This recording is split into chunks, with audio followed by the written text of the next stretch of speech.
Hello and welcome to the Xerus Podcast, the podcast where I discuss my week and everything I've been through. It's been 3 weeks almost since I've posted anything, so I have a lot to talk about. So let's dive into it. So the first subject I wanted to talk about is taking your time. It's so important to take your time in life, and I'm starting to accepting the fact that this is a long road, man, and you need to take your time. You need to go step by step, baby steps, one step at a time, and to just accept the fact that you won't reach the top of the mountain, in just one day. I don't even know if the top of the mountain exists, but this is about living a more relaxed and happy life in general. So taking your time is important. Because if you take your time, then you will be able to enjoy the moments and be present in the moments. I used to, and I still do sometimes, really in my head, I just think about the next thing I want to do, all that I have to do, and I'm trying to solve every problem at once. It just doesn't work. It's not a good strategy.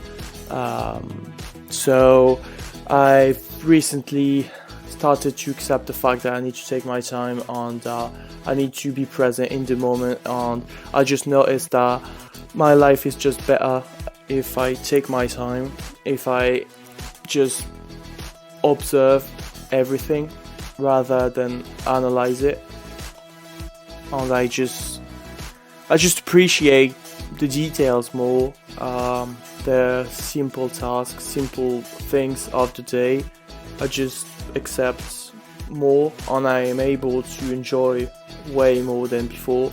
This is about control too, and that brings me to my next subjects, making it perfect, and having control on everything, or at least the idea that you have the control on everything that you do, that people think, on that what's going on in the world and around you. And making it perfect is just prevents me from doing anything, because I'm always trying to making it perfect, so I can't accept the fact that it's just done in a certain way that isn't perfect. I always say doing it is always and always will be better than just waiting for the perfect moment to do it on the perfect way to do it. And it's just a really nice guy thing to do, and to think, to have this view of the world that if you do everything perfectly, you will be fine and everything will be great, we'll have a problem-free life. So I'm trying to accept the fact that everything is better if you just do it instead of trying to make it perfect. Also, I've been trying to feel my body, feel my emotion more, be in the feeling rather than the analysis, the constant analysis of my environment, of what I think, of what people think, of how things are and how I can change things. I used to be incapable. It would be very hard to focus on a task, on just one task, because I would think about all the things that I have to do, that I want to do, not necessarily that I have to do, but I want to do, or just I think I have to do to making it perfect. It used to drive me absolutely mad on just doing it and being able to focus on one subject, one thing, one task. Like making this podcast, for example, is a blessing at the moment. It just helps me a lot to being able to focus your energy on one thing and not being distracted by social media, notification, or just things in your head on fears and everything. That also means that I'm taking my time with everything in the way that when I'm reading something or looking at a video or just getting some knowledge about subjects is really useful, but you have to do it in a way that you will have to let that sink in and just digest it. So I'm trying to watch less video and read a bit less about everything, or just doing it when I feel like it, on just not do it for the sake of doing it and thinking that it will bring you progress in any area of your life, because it will.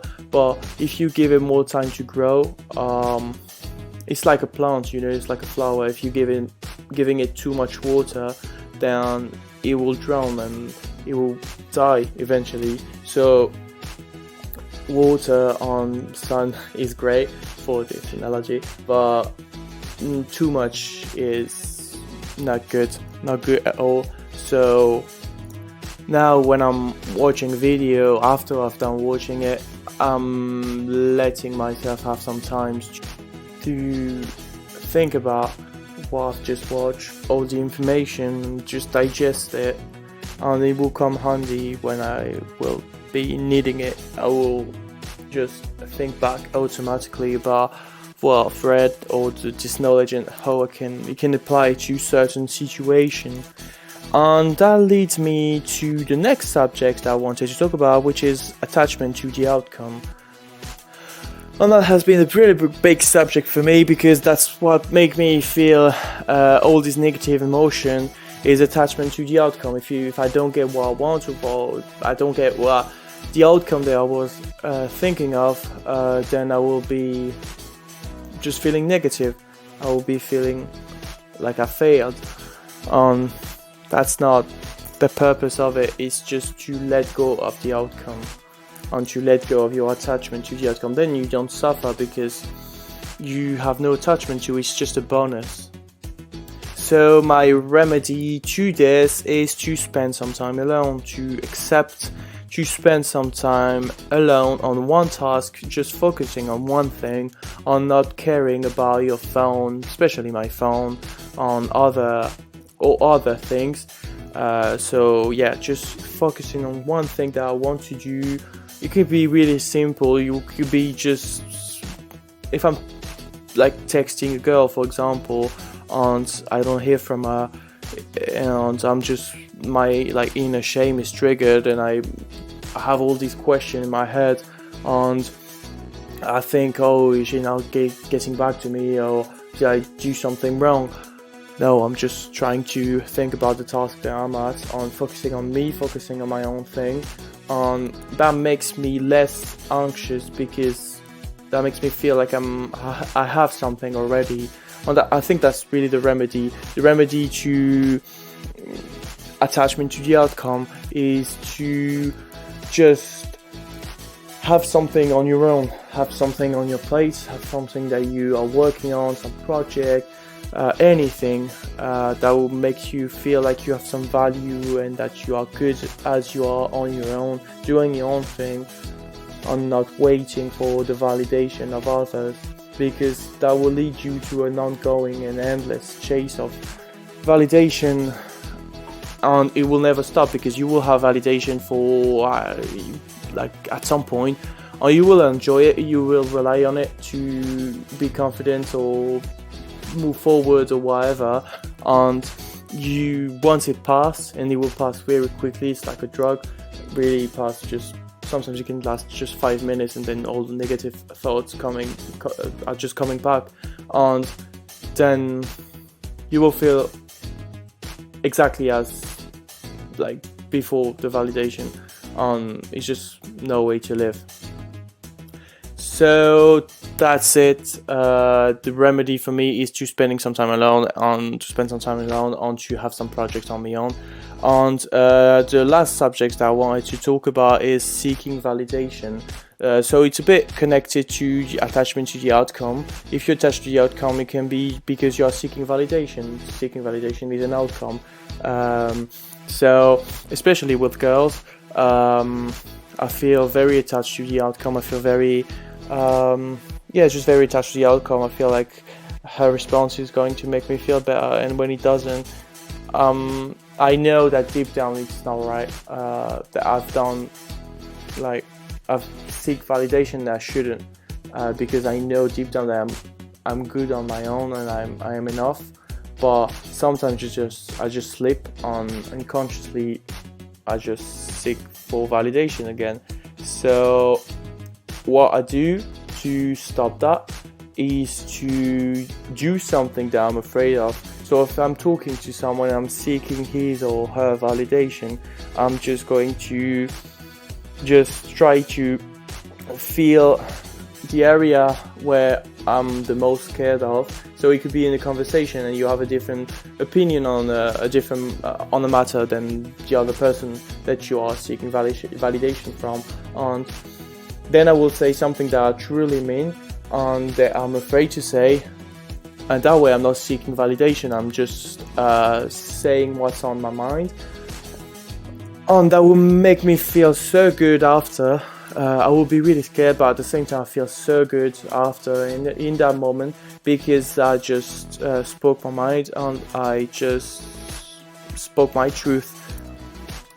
And that's an amazing feeling to have it. That means that you are relying on yourself. That means that you are confident enough to speak your mind, and that you are your own person, that you're not caring about what the other person is saying, or at least not caring, but not seeking validation is at least something. So I'm really glad to continue to do this podcast. That helps me reflect on my week, in this case the past 2 weeks and a half, and that makes me practice my English. I love to talk, and it's just really, really good in general. I didn't have the time to do it for the past 2 weeks, but I'm trying to get consistent at it, because it's just I'm doing it for me, and it's making me feeling really, really good, because I'm committing to something. And it's a bit contradictory, but putting it out there on YouTube, making it public, what I think, what I'm feeling, is also really good to let go of everything. But at the same time, as a nice guy, I enjoy the fact that nobody is really watching any of these episodes, and I can just say whatever I want, because I know that nobody's gonna really pay much attention to it. So at the same time, I'm making it public, but at the same time, nobody's really watching. So I'm kind of in my own spot, just enjoying publishing content for myself, basically. But it's really good. It's really good. I'm enjoying it. I'm going to continue to do it. I want this podcast to be a bit short, so like 15 minutes max. I'm having 4 subjects I want to talk about each week. And see you next time, lads. And cheers. Bye.